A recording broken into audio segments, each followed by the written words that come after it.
So really, we're a country that can't earn any money anymore. So the people in power are simply using any means they can to grab what is left and pull it to themselves. By the way, he didn't imply, he said it is basically a dictatorship. If Congress tries, Article 1, Section 8 is Congress express power, to control the money supply or economic policy, that is an undue seizure of power. That's Congress seizing power, is his quote, and that the economy would go into depression and implode. So he's openly saying, look, I got a gun to your country's head. I run things. Sit down and shut up. Well, the Federal Reserve, or the central banks, because we've had central banks before the Federal Reserve, but if you look at this lineup of history where Andrew Jackson revoked the charter of an earlier central bank because it was doing to the United States exactly what the Federal Reserve is doing today. It was impoverishing the ordinary working people. It was pulling all of the money to itself. It was above any control. Andrew Jackson revoked the charter. He survived an assassination attempt. Then you had Abraham Lincoln, who issued his greenbacks so he wouldn't plunge the country into debt to the central bank that was in existence then. He was assassinated and his greenbacks destroyed immediately. John F. Kennedy signed Executive Order 11110, issuing a new form of silver certificate, a debt-free currency for the American people to use. 5 months later, he was assassinated, and the U.S. notes that Kennedy created were pulled out of circulation. So there's an ongoing pattern here of a war going on between the bankers and the civilian government. And right now, our Congress appears to have changed sides and is working with the banks against the people. And that is fascism. Well, it certainly is. And I'm going to go to some calls, but I wanted to bring this up to you.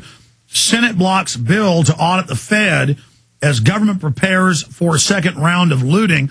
Paul Joseph Watson, July 7th, prisonplanet.com. It's up there right now, and he has links to all their statements. And the vice president is saying we need a second round. They're going to bill in the media a second round of stimulus. Oh, the economy was worse than we thought.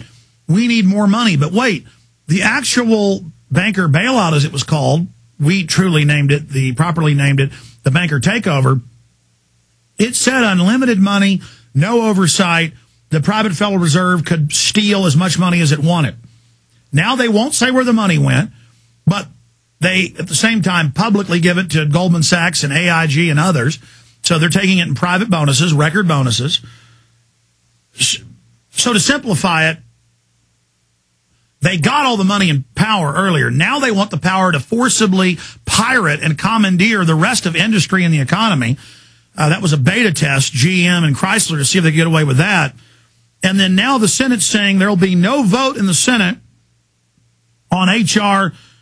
1207 to audit the private Fed. Instead, we're going to bill this as stimulus too and give them the dictatorial power in the fall, right when they're going to be fear-mongering about the bird flu and staging attacks on God knows what country might. Yeah, absolutely. There's a lot of fear-mongering. There's a lot of distractions. Michael Jackson's obviously one of them. The government and the bankers are terrified that the American people may be waking up a little bit faster than they were hoping. And the bottom line is, and I hate to be the one to say this because a major reason I've worked at What Really Happened for all these years was to avoid any kind of a violent revolution coming to this United States by encouraging our government and our industry to act a little bit more responsibly. Sadly, I don't think that's worked out. I think we are coming up on a point where we're going to see violence in the streets of America, and I don't like it, but I don't see any way to avoid it at this point. And that's why the Attorney General's out giving speeches saying, we're going to put you without judge, without jury, without charges, without arrest, on list, and you're going to be homeless. And if you get uppity, we're going to send a SWAT team to kill you. I mean, that's, and they're federalizing everywhere and openly saying, forget Al-Qaeda. We're not worried about them now. It's you.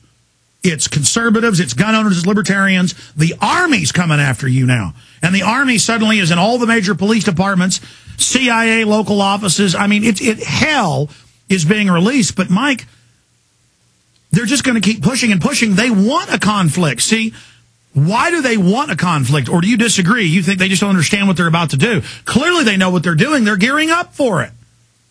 Well, I think they're gearing up against a possible revolt, but I'm pretty sure their ideal would be that we, the American people, will just knuckle under and surrender completely, and they won't have to go to that open force in the streets. Because the instant the guns start firing in the streets of America, the rest of the country is definitely going to wake up. Remember what Kent State did to the consciousness of America.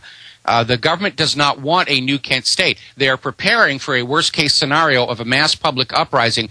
I think they're still convinced that they can complete the encirclement and enslavement of America without having to fire a shot, and that is their ideal. Because once the shooting starts, then all the pretext and all the illusion is gone completely. But here's the problem. Here's the problem. The king ace, the ace of spades in the hole. And I predicted this years ago because I know the enemy's mind. I thought of the most dastardly, wicked, deceptive things, and then that's always what they actually do. And I've said they're going to have supposed militias attack schools and attack aid food convoys. As things break down, they're going to have militias attack convoys. And they'll even put out fake videos. Oh, look, the militia filmed this themselves. It'll really be black ops doing it. And then they're going to say, oh, look, here's the militia killing the veteran trying to deliver food to the children. Since I predicted that, I've seen them do drills on attacking schools, unannounced, saying we're homeschoolers here to kill you, freaking the kids out, you know, the police under federal grants. I've seen the Army in Missouri doing drills of militias attacking medical convoys in the U.S. So they're drilling the cops and doing IED training that the veterans and gun owners are going to attack them. And then they're going to go, and then the feds are going to go out, or black op mercs. They've already been caught in Iraq doing this, and Afghanistan, and they're going to kill our own troops. And I think the troops are going to buy it, and I think they're going to go ahead and just start killing us. I don't think so. And the reason is because the government has been caught lying so many times. I mean, right now, anytime somebody sees something on the news, like the violence in Iran, that was a coup d'etat that just fell flat on its face because the people who were watching the faked videos and everything were saying, why would these people do something so obviously intended to create hostility and resistance to our agenda and our policy? Listen, I agree with you that it's not going to go well for them, but the Michael Jackson fans, the idiots, are going to buy it. The people that don't know what country this is and just go, ooh, they're going to believe anything they're told. So I'm just saying we got to get ready for it.